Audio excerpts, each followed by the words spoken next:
I've often reminded young people of middle-class backgrounds that the very fact that God blessed them to the birth to who they were born to was the first attention that God paid upon them. You see, you have no choice of birth. I had no choice of my birth. I was born to a 14-year-old girl in an abandoned building as a product of rape. It was not my choice. Nor was it my mother's choice, because she had no choice about being raped, obviously. I come from a long line of alcoholics. My Cree heritage produced many survivors of residential schools, and victims of abuse, especially sexual abuse, often become victimizers. It's a secular behavior. I come from a long line of alcoholics because First Nation people, Indians, never drank alcohol until the white European came, and they had never developed an immune system to the poison of alcohol as the thousands of years that the white European did. And like smallpox and measles that ravished their nation, alcohol began a much slower ravishing, a much slower death for a generation of First Nation people who now on the reserves as a First Nation young man would have equal chance, equal odds of committing suicide than they do of graduating from a secondary education. I come from that heritage. And somewhere along the line, my great-grandmother knew in her wisdom that being the only girl child in that home, she would be subject to that violence and the brutality of that environment, and took my mother out of that environment to bring her up in the traditional Cree way. The other hook to that was that my great-grandmother was a Christian. And so my mother was brought up with this blend of native spirituality and culture and hunting. In consequence, as a native Christian, grew up with her perception of who God was as to how she saw it through her eyes of culture. And unfortunately, when my great-grandmother died at 103, there was nowhere for my mother to go back except back to the place that she was pulled from. Now, I presume that my mother ran away because of that violence and brutality that was so alien to the upbringing that she had been brought up by. She became raped. And rather than go home, and in that time and era, in the 40s, Indians were considered to be little more than animals. It was a time and era where they were pouring gasoline and putting tires around the necks of Jews in the United States and burning them alive by the Ku Klux Klan, and they were hanging black men for using the wrong water fountain. Indians were little more than animals in the eyes of white Canadians in government. And I presumed, accumulated of that, my mother chose an option that she thought was best for me. She gave birth to me in an abandoned building somewhere in northern Quebec or northern New Brunswick. We're not quite sure where, because I was never registered with the government or the hospital. And my mother decided that she would move as far away from that pain and misery and what she knew would be an enslavement for my life, her boy child, in a time and era when illegitimate children, not raped, illegitimate children, were not allowed to marry into good households and families. There was such a stigma on it. And I guess my mother figured that if she were to travel to the inner city of Toronto, to Ontario, as far as she could get as a 14, 15-year-old child, and I can imagine her and envision this as she took, without any money, this odyssey from the east coast of Canada into central Canada into Toronto, and found her way into the inner city of Toronto, a place called Regent Park, Cabbage Town, that she had one idea and one idea only, and that was to give her son a viable life. That's what parents choose to do for their children, to sacrifice and to do whatever she could do to provide me a lifetime.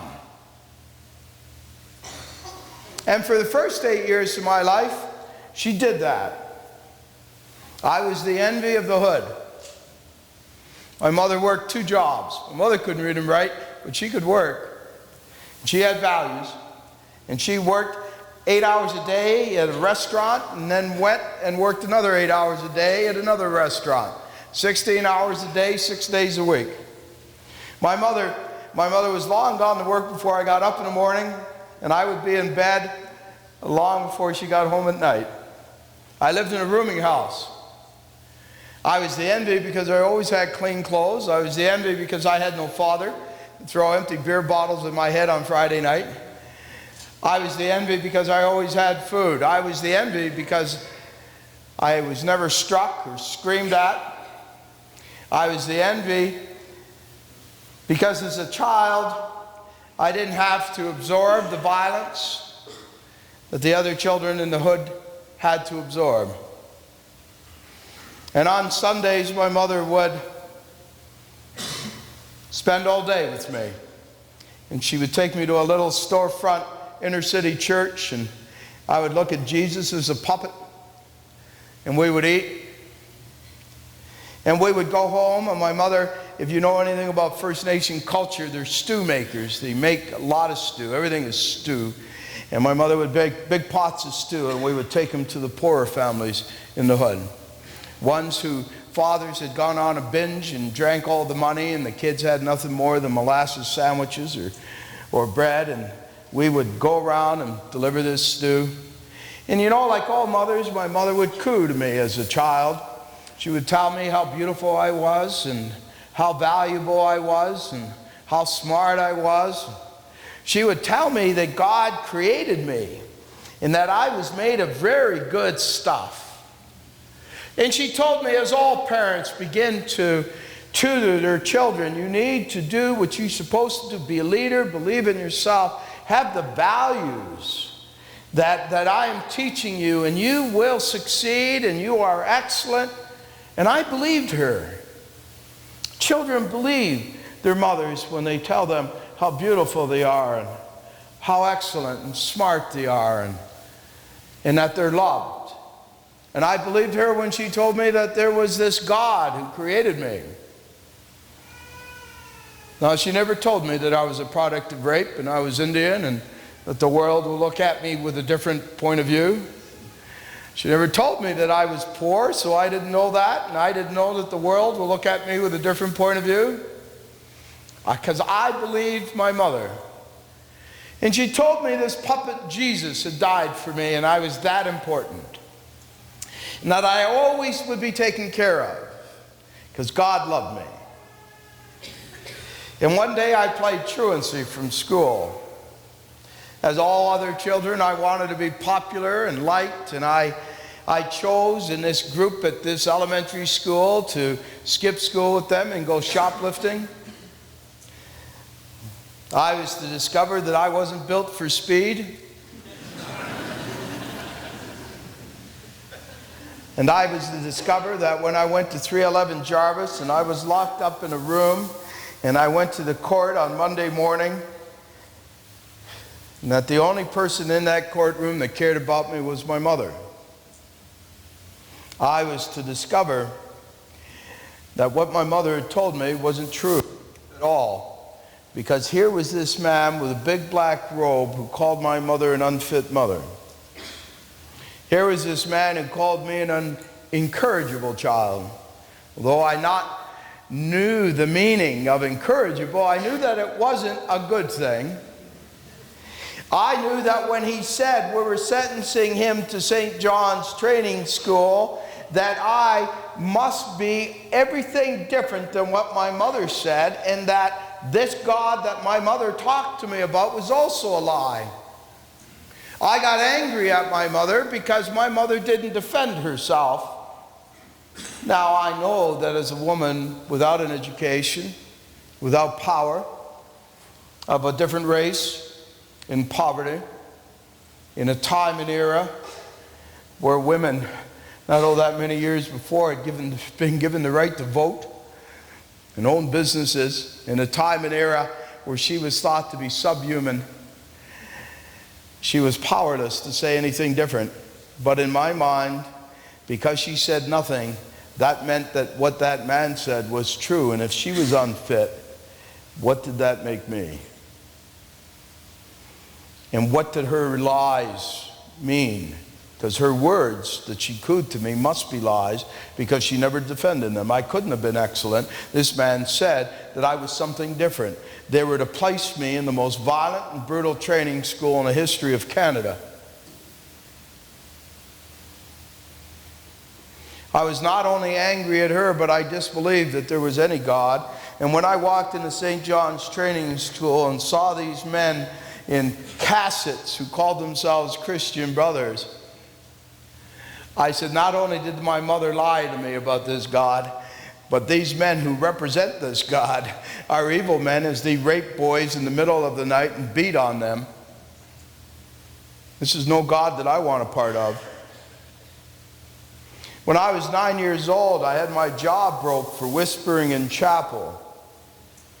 I was to spend more time in solitary confinement in the next 2 years for refusing to go to chapel than the rest of the boys in the facility did for getting into trouble. I wanted no part of this God, because this God represented boys being raped and beat and crippled. And I became a runaway, a go-boy. I was used to raising myself, after all, and I, for whatever reason, would not tolerate the abuse, and I reacted. My genetic makeup, my character is one to push back, to fight back. And that, at the end of the day, saved me from sexual abuse, but lined me up for terrible physical abuse. And I would run to the streets, or what they call in prison language is a go-boy. And I would discover from the boys in juvenile custody where the best places to go and steal were. Where was the best heated garages? Rooftops with vents that provided air. Where was abandoned buildings? Where could I go to steal, to eat? Where was the best garbage bins behind restaurants? Where were the dairies, the bakeries? And I would run away. And the first time I ran away, I ran, as all children would do, run back to my mother. Whether I was to run back to her to confront her or to seek sanctuary, I never had the opportunity, because the police were waiting for me. And they brought me back to juvenile custody. Now, I may have been an inner city kid, but I wasn't stupid. I said, they'll expect me to go back there every time, so I won't go back. And I did something that was very unusual for the time and era. I was to cross district lines in neighborhoods. I was to find people, the alienated, the thieves, the people who were later to become motorcycle presidents and founders of the Paradise Riders and the Vagabonds and Satan's Choice. I was to find some of the greatest and the best thieves in the city that I was to later recruit in life, is to be part of my crew. I was to learn the skills to survive. I was to understand at a very early age human nature, and to begin to understand what motivated people, because my safety depended upon it. To gauge and to look at people, to judge them, whether they were a danger to me, how I could manipulate them, what scam I could run on them, to be able to control my own destiny and environment to protect myself.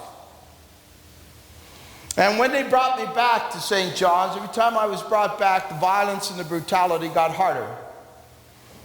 And I was to spend being locked up in solitary confinement, at times almost as a sanctuary, to be kept in the pitch black for up to 7 days at a time in a room that was no bigger than a clothes closet, to use a plastic bucket as a toilet. And there was a man at this training school that took a particular interest in me, and he played a game called the time game. Nobody ever won the time game. He was the only one that had a watch and knew the time. And he was to strip you nude in front of the other boys in the barracks. And he would put a bucket of sand, one on each arm, and he would have you hold it. And you were to hold this bucket of sand up for a particular time limit. And nobody ever seemed to win that game. And the sweat would pour down your body, and your arms would tremble, and your arms would get past a certain arbitrary level that only he picked out. And you'd hear behind you in the whisper of the wind, caused by the sawed-off goalie stick, the wind flowing through the holes that he had drilled in the paddle in this sawed-off goalie stick, so that when it hit you, it would stick to your sweat-soaked skin and create little vacuum pumps with the holes, so it would create blood blisters. And it would knock you down to your knees, and you'd get back up again real quick, because if you didn't, the next one would come along your back. And the game ended when he got tired of it, or you couldn't get up anymore. And one day, when I was captured, I was 10 years old, and I had stolen a station wagon, and it was filled with cigarettes, and they caught me and raided the squat I was living in and discovered some stolen stuff from the Ontario Museum, and I hit the front news of the Toronto Telegram, and they were bringing me back. And I thought to myself, you know, I've just had about enough of this. I'm going to make a promise to myself. Nobody's ever going to hurt me again without paying the price. No one, ever again. And when I got out of that police cruiser into St. John's, I went to the stable and I broke off a pitchfork tine, a center prong from a pitchfork. And that man that used to beat on me with the sawed-off goalie stick, I walked into his office, and before he got a chance to get up out of his chair, I buried 6 inches of that pitchfork tine into his belly. You know something? I was right. He never hurt me again. And when they sent me to a maximum security training school, I discovered something. If people think that they try to hurt you, they're going to pay a cost. They don't hurt you. When they take you to court and label you brain damage, they become scared of you. They don't hurt you. And when they told me that this was a maximum security training school and that I wouldn't escape from this place, 2 years later, when I burnt down the gymnasium to escape the third time, I discovered another truth. They stopped trying to hurt you. He sent me to a group home, so I was irreparably brain damaged at 12 years old. Unrepairable. Couldn't control me. He sent me to a group home that deals with children that no one else wishes to deal with. Unredeemable. Certainly a disposable human being. What is there to be redeemed in this? And they told me when I went into that group home, you'll not escape from here. We will lock up your clothes in the closet on the first floor. I jumped out the second floor window with a pair of jockey shorts on, the fools. Take the world on in my terms. And you were the enemy. You see, when people saw me crawling out of an abandoned building and phoned the police, I was being brought back to being beat and locked up. You were the enemy. When the police brought me back, they brought me back to being beat and locked up and abused. They were the enemy. It was me against everyone. And I was going to win. And if you tried to hurt me, you were going to pay. And at 12 years old, I went to live on the streets. And I lived by those rules. And by the time I was 15, I was carrying a gun. And I was the leader of one of the toughest street gangs in the city of Toronto. I didn't care about you. If you ran a business in the west end of the city of Toronto, you paid me $20 a month to make sure your business didn't burn down and was protected from me. I ran alcohol stills and supplied half the bars in the city of Toronto with raw potato mash whiskey. And for $1 extra a bottle, I'd put a label on it in caramel coloring so you could sell it as bar stock. And if you didn't buy my whiskey, your bar burned down. Hijacked transport trailers. Ran a break and enter crew and discovered that police don't stop garbage trucks at the night, so I bought one and put a false hinge on the back of it and learned how to go down through roofs and empty out stores of suits and furniture, and I discovered something. I discovered money. I discovered people were greedy about money. I discovered you could corrupt people with money. I discovered when I was 15 years old and bought my first home for $67,000 cash, everybody called me sir. Nobody asked me where I got this money from. I discovered that you became somebody if you had money. The people thought you were important. And they may think you were garbage, but they certainly didn't call you garbage. I discovered you went to the front of the line. I discovered you could buy good things and nice clothes and cars, and people just thought you were great. I discovered that people would follow you if they knew that you made money. I discovered fear. If they were afraid of you, they followed you. They left you alone. I discovered that if people thought you were fearless, you could make all kinds of money and do all kinds of things. I had discovered the wonderful world of crime and hate and rage. And I had vowed that nobody would stand in my way to get what I wanted, and that no one would ever hurt me without paying an extreme cost. And when men approached me in the 60s and said, Serge, we have a new product. You'll make millions. You'll make more money than you ever dreamed of. I said, really? And they said, yeah, we understand you're the man. Nothing in this city moves unless you have a piece of it. You can move anything. You know everybody there is to know. And we're telling you, we're going to give you a product that's going to make you more money than you ever dreamed of. All right?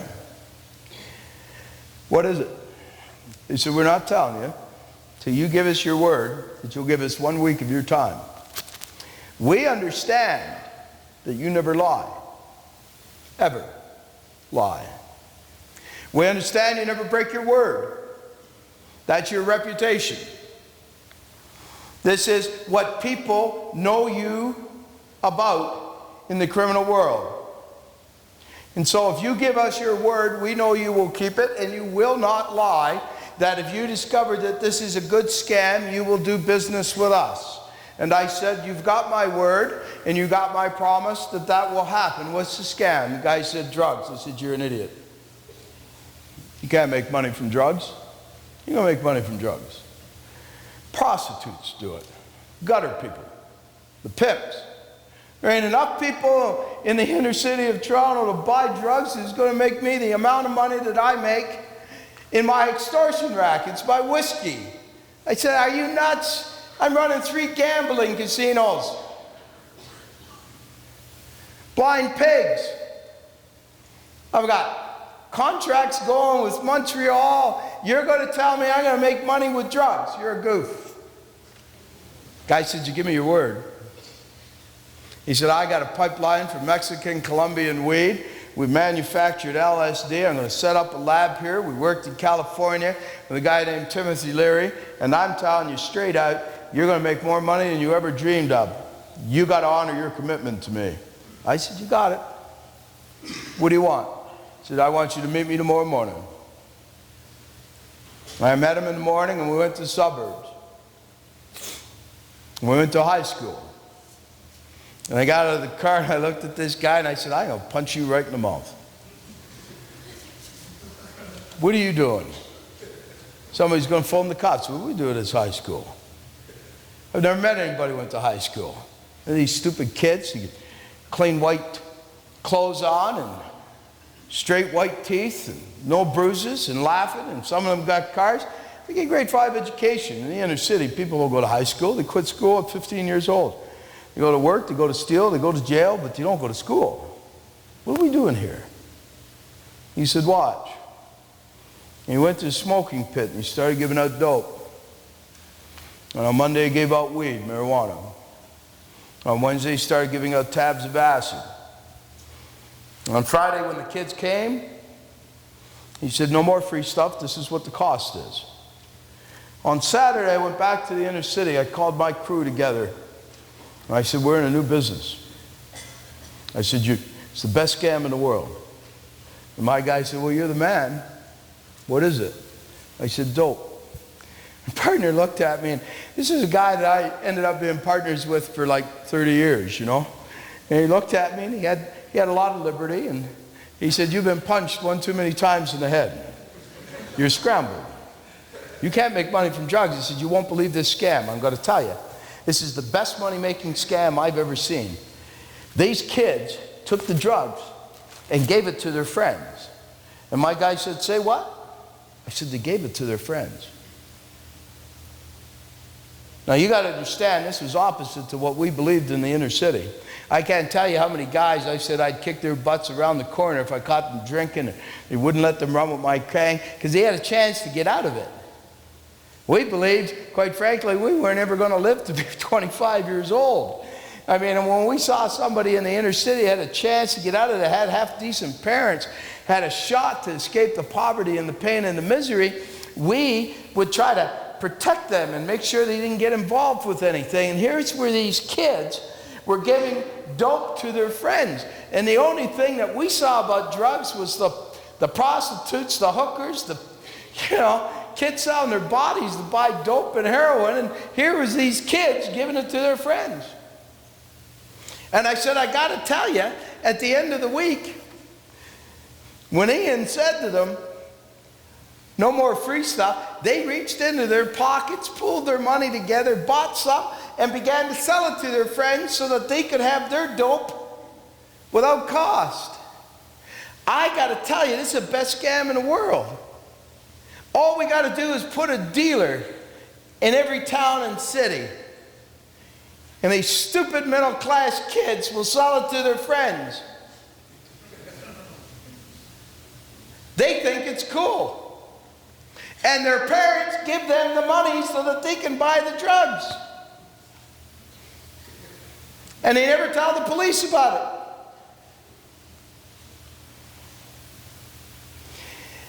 By the time 1984 came along, I was generating $140 million a year. I was a co-leader of one of Canada's most powerful drug crime families. I was the largest importer of hashish into this country. One of my partners was the largest exporter of hashish in the world, Gert of Sangha in India. I manufactured most of the crystal meth that hit North America. I was arrested for a $40 million drug lab. What worked in 1967, 1984, works in 2008. The drug world is built upon the bodies and minds of children in middle-class America. It's in Canada. In the high schools of our country is where the epidemic goes. And there isn't drug dealers roaming the hallways of the high schools. It's the kids selling the drugs to the kids. I discovered a money-making enterprise, much like the alcohol industry, except I didn't have the media to advertise it. All I had was good business practices, providing good stuff, providing my promise and my word that you would get high, and if you tried to hurt me, you'd pay the big cost. And in my journey as a drug dealer, I became a drug addict. I had the money, I had the world, and for 13 years of my life, I was an intravenous drug user. And I got to tell you the secret of addictions. You don't do drugs to feel good. You're not an addict to feel good. You're an addict to stop feeling bad. And there was nothing in my life that I felt good about because it was hate. It was rage. It was anger. And my advantage is I started to go to the federal prison system. To be classified as one of the most dangerous men in the Canadian prison system was that I didn't care about dying. And if you came against me, you better be prepared to kill me, because that's what it would take to stop me. Because you see, I didn't care about living. And if you don't care about living, you don't care about dying. And if you don't care about dying, you don't care about living. And I had found my life existing in pure, unadulterated hate, violence. There was no God. There was no humanity. It was me against the rest of the world. And I was to spend over 6 years of my life in solitary confinement, charged with investigating for prison murders and instigating prison riots and assaulting guards, to be classified as one of the most dangerous men in the Canadian penitentiary system, to be classified as one of the most powerful men in the drug crime world. And in 1984, when I went to prison for the $40 million drug lab, I went to jail broke. I had traded under the proceeds of illegal gains, being grandfathered in, all of my worldly possessions. I mean, who cares? You get it once, you get it again. I made a deal for 9 years instead of getting life. And I went into a maximum security penitentiary in Quebec. And some 25-year-old wannabe biker, 6 foot, looked at me and said, "Surely this guy can't be as tough as everybody says he is. He's just too cute."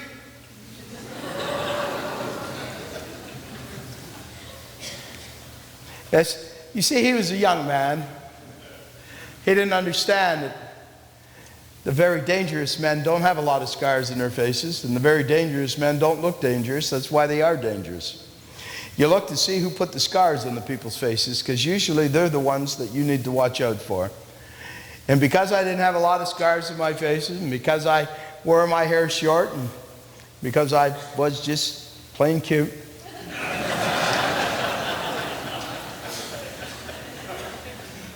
he made a terrible error in judgment.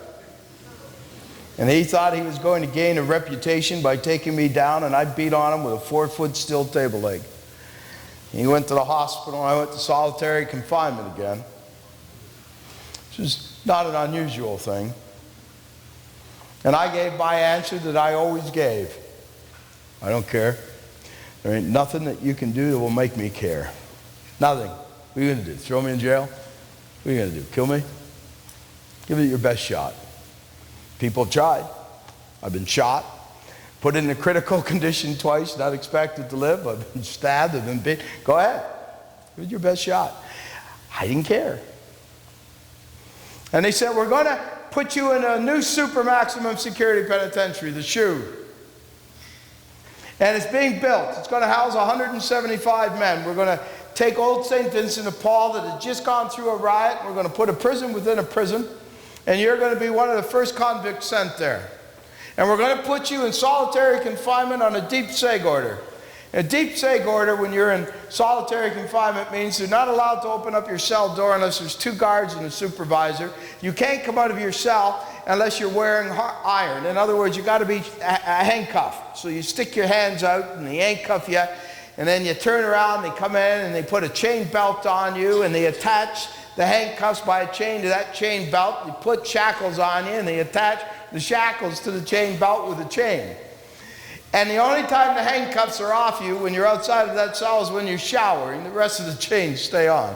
You're allowed no association with anyone. You're allowed no visits. You're not allowed to talk to anybody. They're afraid that people will pass you a knife or a weapon or drugs or a kite. And so you're in a deep seg order. And I said, I don't care. There's nothing that you can do to break me. The best is tried. I don't care. And I was to spend months doing what all convicts do. You do the walk. Your body goes in a zone. You don't think. Your mind shuts, and your body goes from the wall and automatically turns, and you go to the cell door and you turn. And in this prison, there was a steel plate door about 3.5 inches thick, and there was a slot in the door, and then there was a window that was about 1.5 inches thick. And I stopped at that door, zoned. I mean, you do literally shut your mind off, because you're in a 6x9 cement cell. You don't have books, you don't have TV, you don't have music, there's nothing. And so you shut your mind off, and you exist off your hate. And I kind of came out of the zone, and I saw a very strange event. Off to the right from my cell, and cells, ranges are like streets. You got cells on each side. And the entrance into the range was off to the right. And I stood there and I looked, and they brought this man in, and they brought him into the skin fan room. And the room that they were brought in to be skin fan searched was about waist high was wood and waist up was glass, and I watched them strip search him.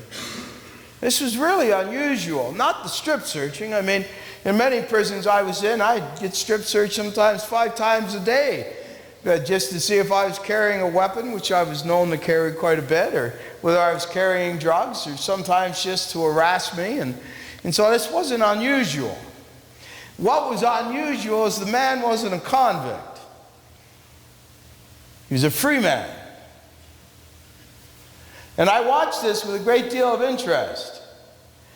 And I watched him as he went into this room, he strip fanned him, and this idiot had a smile on his face. I'm thinking to myself, this guy's brain damaged. What's he smiling about? I want you to think about it. Put yourself in his position. Strip searched, embarrassed, strangers looking at your body. You're told to bend over.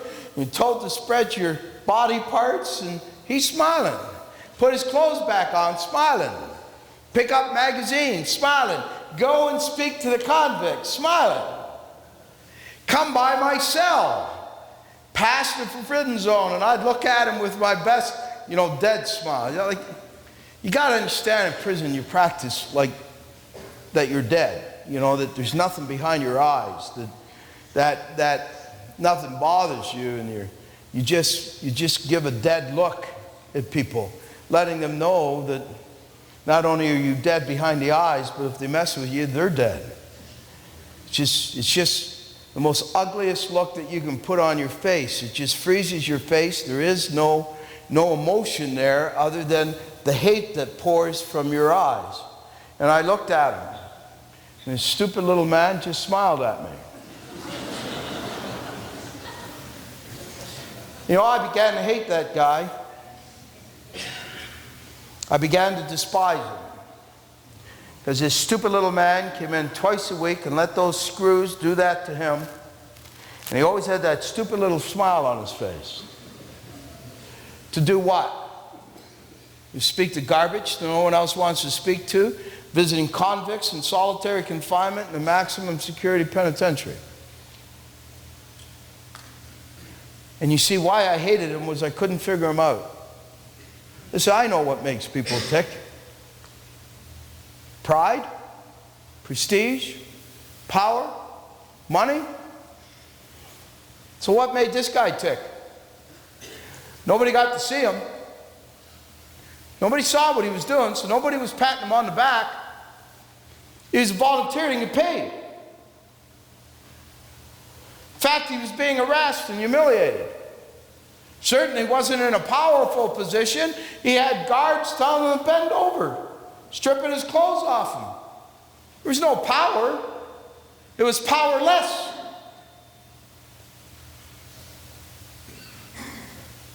The heck was this guy doing?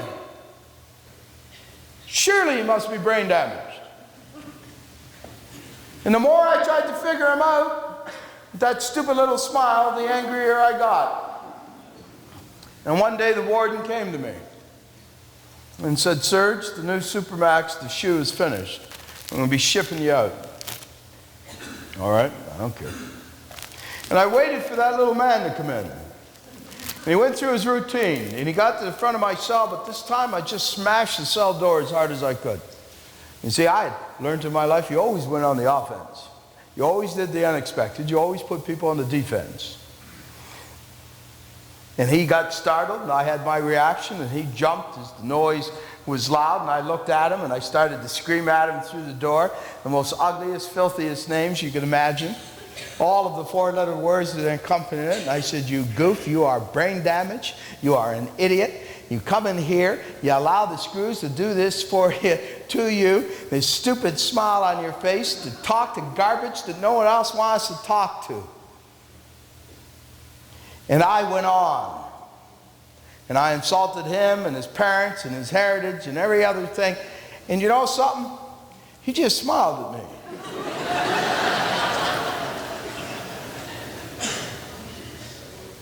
And finally, I just kind of looked at him because I didn't know what to do anymore. And he said a really interesting thing. He said, you may be right. Now, I got to tell you, I sat beside my premier when he was the leader of the opposition, and I was keynoting the lieutenant governor's prayer breakfast. And I looked over at him, and we're friends. I looked over at him. I had no thoughts ever to imagine him running at that time as to be a politician or an MLA. And I looked at him and I said, Brad, the next time you're in the House and you're in the middle of a debate, why don't you just mess them all up and agree with them? Does that ever stop an argument in a hurry? Because I'll tell you, that's what this guy did. What the heck am I going to say? He just agreed with me. And I just kind of looked at him. And he said, but you know something, I got to tell you, I'm a Christian. And he said, I don't believe that God created any garbage. And he said, you know something, Serge, I know everything about you. Everybody in this prison knew you were coming here before you came here. The guards were talking about you, about how scared they were. And at one time you had put a contract on a guard in Toronto for not bringing drugs in that he was supposed to bring in drugs to you with. Yeah, you got to be an intelligent guy to have accomplished what you've accomplished. You're on the front page of the newspapers. You ran one of the most sophisticated drug operations in Canada, according to the RCMP. It took the FBI, Interpol, DEA, and the RCMP a year and a half to bust you. They say that you had a more sophisticated laboratory operation, according to the RCMP journals, than what they've got. You got to be intelligent to have done that. You obviously aren't stupid, so let me challenge your intellect for a moment. Let me say to you that there are only two premises that you can believe at life. The only two thoughts that you can believe that are the ultimate importance foundation to life. One is you're either a fluke of nature, an animal that walks on two legs. You have no soul, no spirit, and right now your life means absolutely nothing and never meant nothing, and neither is anybody else's because you're born to die. There is no intrinsic value to you, and you live in the now, to die in the now. Or you can choose to believe that there is a creator and that you are a creation and you have a soul, spirit, intrinsic value. You can be anything that you choose to be, but you have chosen to be a drug addict, a drug dealer, to screw up your life, and everybody else is around you. Make your choice. God bless you. Have a great day. Whoa, wait, do I have an excuse? Come on, aren't we a society of excuses? I am a product of rape, people, come on. Abused as a child? Poverty? Street kid? Drug addict? Come on. Give me a break here, give me a little excuse. Don't we always have an excuse why we screw up our lives, make the wrong choices, do the wrong thing? Surely I had the best excuses of all. Did you eat out of garbage cans? I did. Isn't that an excuse for my life? How dare this man tell me that? brain damaged little goof. And you know something? Those words would come back to haunt me. In the dead of the night, I kept thinking about those words. And when a 19-year-old boy in the cell beside me, about 9 months later, ripped up his sheets, put them around a light fixture, and hung himself, I thought about those words again of the man. I considered suicide. And then I was invited to the chapel. And I went to the chapel.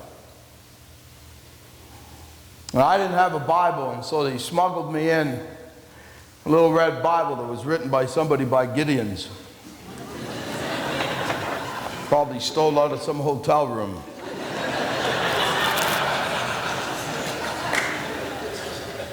I began to read that Bible. And it talked about a gang leader. I thought this gang leader was pretty cool.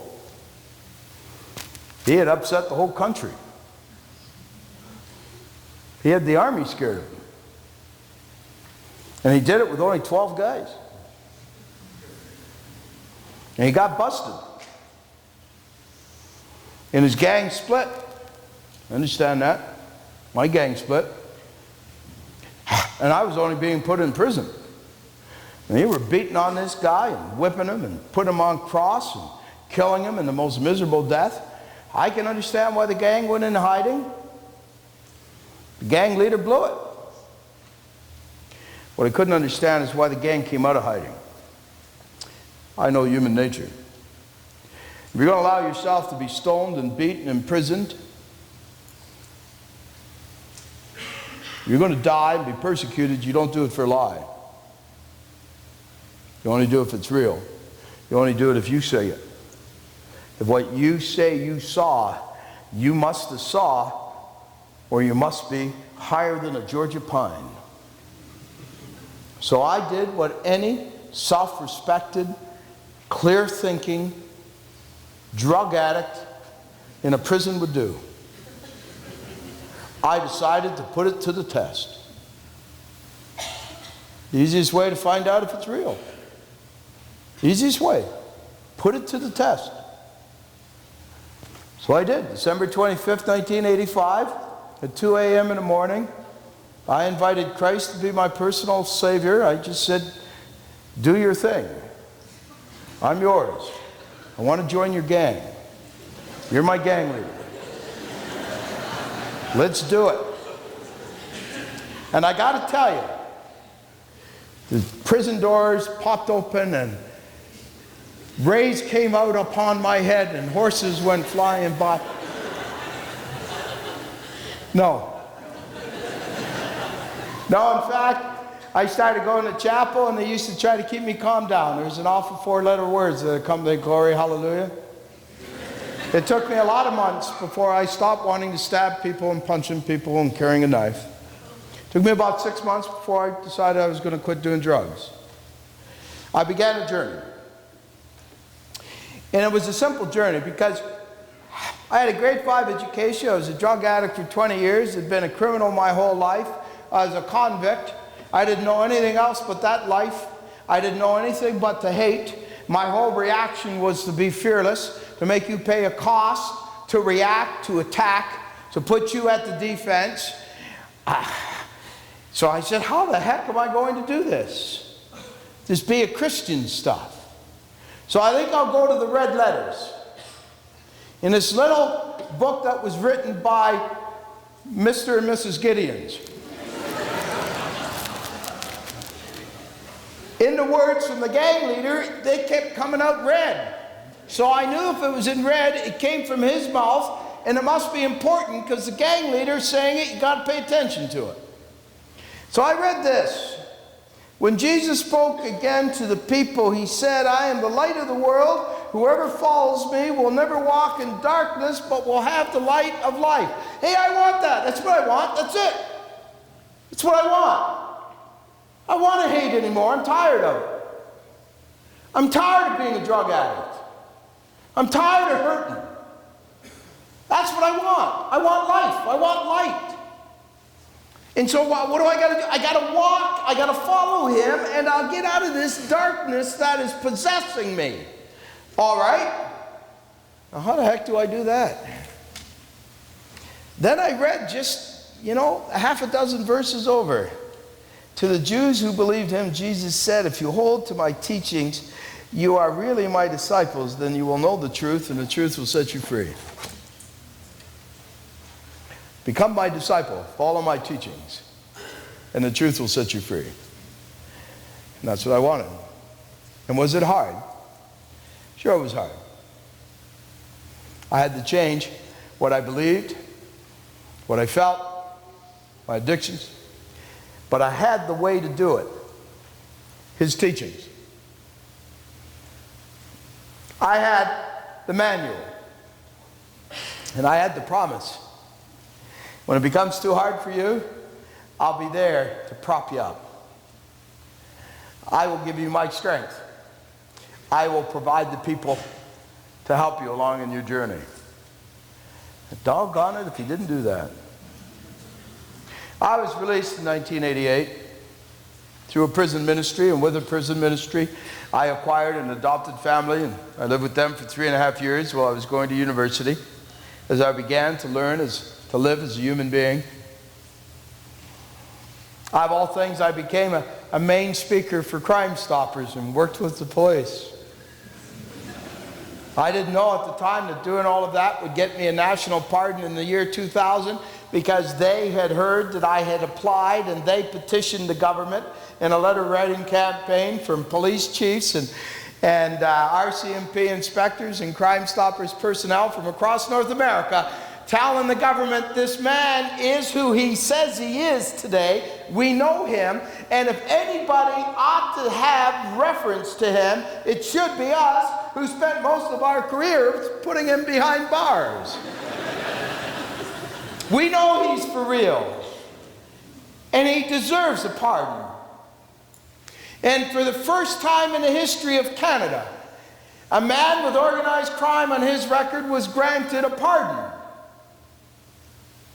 Now, little did I know that that pardon in the year 2000 would open up the doors for me to run as an MLA in Saskatchewan, to become the first man in North America with my criminal record, with my years of prison, with my years of addictions, to become an elected MLA and represent the people of Saskatoon, Northwest, and Saskatchewan as their choice as an elected representative, and to be appointed by the Premier to look at the correctional system, gangs, and drugs to find a solution. Because apparently he said I had a lot of experience in that area.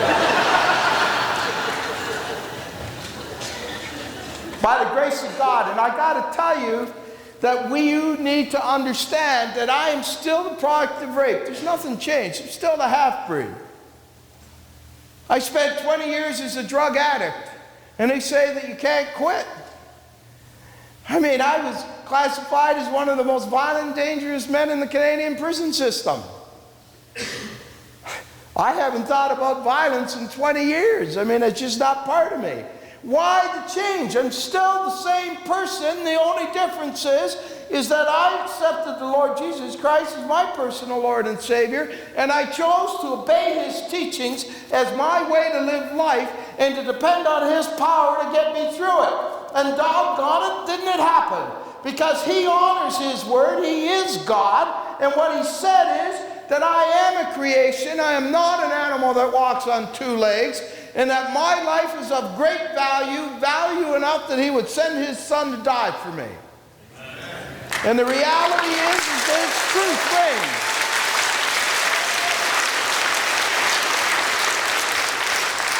So I have a simple message for you. Put it to the test. You don't know him? You got pain? You hurt? You don't believe in yourself? You wonder who you are? You hurt from your hate, your disappointments, the abuse, your addictions? Put it to the test. See if it's true. What are you scared of? Why do you want to hold on to the pain and the hurt? the confusion. Put it to the test. Simple. Not hard. Just invite Christ into your life to be your personal Lord and Savior. He doesn't care how you say it. He cares that you feel it. That it's from the heart. And then follow the teachings. And He'll honor His word to you. He will set you free. He will give you life, and He will give it to you abundantly. You will walk out of darkness and be in light. Doesn't mean that your life's going to be perfect. It doesn't mean it's going to happen overnight. And it doesn't mean you're not going to face adversity and trials and disillusionment in your life and the valleys of problems that happen in this human world. What it means is that you will walk through the valley and you will come out the other side and you will come to the mountaintop and you will scream, I am free, I can overcome, I can do all with Him in my life because He is my life. I follow Him. That's what it means. Put it to the test. I dare you. And you will find that your life will never be the same again. I did. And I'm a living example of putting it to the test, and that indeed my life has never been the same again. Put it to the test. I dare you. And I will assure you that you will have life, and you will have it abundantly. Thank you. God bless you.